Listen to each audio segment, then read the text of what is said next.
போர். மனிதர்கள் இனக்குழுக்களாக இணைந்து வாழத் தொடங்கிய காலம் தொட்டே இந்த மண்ணில் போரும் மனிதர்களோடு இணைந்து வாழுகிறது. இன்றைக்கு இருப்பதைப் போல அன்றைய போர்கள் அவ்வளவு கொடுமையானதல்ல. அன்றைக்கு இரண்டு படைகளுக்கிடையானதாக போர் இருந்ததே தவிர அப்பாவிகள் அவ்வளவாக அதில் பாதிக்கப்படவில்லை. குறிப்பாக தமிழ்நாட்டின் போர்களில் அப்படியான பதிவுகள் இல்லை. வயதில் முதிர்ந்தவர்கள், பெண்கள், குழந்தைகள், நோயாளிகள் என்று எல்லோரையும் அந்த களத்திலிருந்து அப்புறப்படுத்திய பிறகே போரானது துவங்கி இருக்கிறது.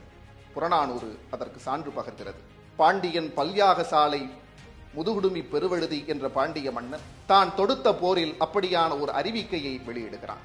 ஆவும் ஆணியர் பார்ப்பன மாக்களும் பெண்டிரும் பிணியுடையீரும் பேணி தென்புலம் வாழ்நர்க்கு அருங்கடன் இருக்கும் பொன்போர் புதல்வர் பெறாதீரும் என் அம்புகள் கடிவிடுதும் நும் அரண் சேர்மின்.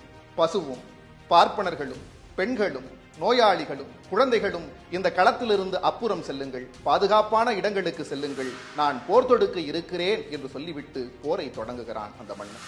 அவன் ஒரு மன்னன், போர் நெறியை பின்பற்றித்தான் ஆக வேண்டும். அவன் அவ்வாறு சொன்னதில் வியப்பில்லை.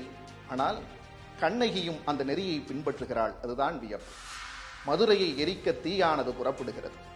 அந்த தீயை முறைப்படுத்துபவளாக கண்ணகி சொல்லுகிறாள், பார்ப்பார் அறவோர் பசு பத்தினி பெண்டீர் மூத்தோர் குழவி என்று இவரை கைவிட்டு தீத்திரத்தோர் பக்கமே சேர்க என்று சொல்கிறார். பார்ப்பனர்கள், அறவோர்கள், பசு, பத்தினி பெண்டீர், குழந்தைகள் என்று இவர்களையெல்லாம் விட்டுவிட்டு யார் தீயவர்களோ அவர்களை மட்டும் நீ கொள்வாயாக என்று தீயையும் நெறிப்படுத்தியவளாக கண்ணகி இருக்கிறாள்.